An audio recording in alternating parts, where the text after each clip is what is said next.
दोस्तों, प्रदेश के कर्मचारियों और अधिकारियों के चुनाव ड्यूटी को लेकर एक राहत भरी खबर मिल रही है। उसी के मैटर में बात करेंगे, इसलिए दोस्तों आप इस वीडियो को अंत तक जरूर देखिए और पूरे मामले को अच्छे से समझने की कोशिश कीजिए। नमस्कार दोस्तों, मैं हूं आपका दोस्त लोकेश साहू और आप देख रहे हैं लोकेश छत्तीसगढ़िया यूट्यूब चैनल। आप सभी साथियों का हमारे इस चैनल पर बहुत बहुत स्वागत है। दोस्तों, क्या है पूरा मामला, मैं आपको एक एक करके सिलसिलेवार समझाना चाहता हूं ताकि आपको पूरा मामला जो है वो बिल्कुल सटीक तरीके से अच्छे से समझ में आ सके। तो देखिए दोस्तों, दरअसल पूरा मामला यह है कि प्रदेश के कर्मचारियों के द्वारा लगातार खास करके जो बुजुर्ग या फिर कोई गंभीर बीमारी या फिर कोई महिला कर्मचारी है, इन सब के द्वारा आगामी चुनाव में इनको चुनाव ड्यूटी से दूर रखने की मांग की जा रही थी। और ये मामला सबसे पहले तब सामने आया जब अभी हाल ही में बीते दिनों जब डीएएचआरए के मुद्दे पर छत्तीसगढ़ कर्मचारी अधिकारी फेडरेशन का सबसे पहले बस्तर दौरा हुआ था, जिसमें डीएएचआरए के संबंध में मई में जनप्रतिनिधियों को ज्ञापन सौंपकर जून में चरणबद्ध आंदोलन का ऐलान किया गया था। उसी बैठक में बस्तर के पदाधिकारियों के साथ फेडरेशन के प्रांतीय संयोजक कमल वर्मा जी के साथ एक बैठक रखी गई थी। उसमें चुनाव ड्यूटी के मुद्दे को भी उठाया गया था।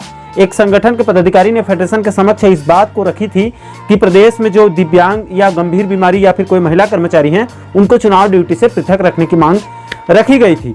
इस मुद्दे को संज्ञान में लेकर अभी बीते 23 मई 2023 को छत्तीसगढ़ कर्मचारी अधिकारी फेडरेशन का एक दल मुख्य निर्वाचन पदाधिकारी रायपुर से मुलाकात करके एक ज्ञापन सौंपकर 3 बिंदुओं पर अपनी बात रखी थी। पहला तो प्रदेश के दिव्यांग कर्मचारियों और साथ ही साथ जो गंभीर बीमारी जैसे हार्ट सर्जरी, किडनी ट्रांसप्लांट बीमारी से ग्रसित हैं, पीड़ित हैं, उनको निर्वाचन कार्य से पृथक रखा जाए।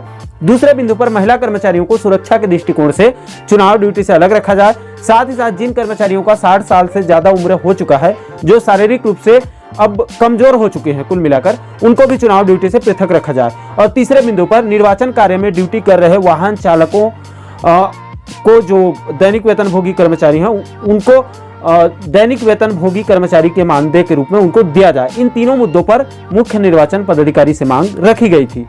अब दोस्तों, इसमें राहत भरी खबर यह है कि प्रदेश के कर्मचारियों की पीड़ा को या फेडरेशन की मांग को लगभग निर्वाचन आयोग ने सुन लिया है। अब छत्तीसगढ़ में आगामी विधानसभा चुनाव में अब केंद्रीय कर्मचारियों को भी चुनाव ड्यूटी लगाने की तैयारी शुरू कर दिया गया है। दोस्तों, इसके लिए आप भास्कर की खबर को देखिए। इसमें साफ साफ कहा गया है कि छत्तीसगढ़ में विधानसभा समेत सभी चुनावों में अब तक केंद्रीय कर्मचारियों की पोलिंग पार्टी में ड्यूटी नहीं लगती थी अब तक, लेकिन इस बार ऐसा करने की तैयारी है। प्रदेश के निर्वाचन आयोग ने केंद्रीय विभागों के अधिकारी कर्मचारियों की entry polling party election software में शुरू कर दी है। पिछले चुनाव में इस सॉफ्टवेयर में राज्य के अधिकारी कर्मचारियों को ही उनकी ही एंट्री थी, इसलिए पोलिंग पार्टी में भी उन्हें ही भेजा गया था। केंद्रीय कर्मचारियों की इस बार एंट्री की जा रही है। इसका मतलब साफ है कि अब उन्हें भी चुनाव करवाने के लिए भेजा जाएगा। ड्यूटी तो पहले भी लगती रही है, लेकिन पोलिंग पार्टी में केंद्रीय कर्मचारियों को कभी भेजा नहीं गया था। यह पहली बार हो रहा है। छत्तीसगढ़ में इसी साल नवंबर 2023 में विधानसभा चुनाव संभावित हैं। राज्य निर्वाचन कार्यालय और जिला निर्वाचन शाखाओं ने तैयारी शुरू कर दी है। शुरुआत जो है वो पोलिंग पार्टी इलेक्शन सॉफ्टवेयर से की गई है। रायपुर, बिलासपुर और दुर्ग जैसे जिलों या शहरों में अब तक औसतन 10,000 कर्मचारियों की एंट्री की जा चुकी है।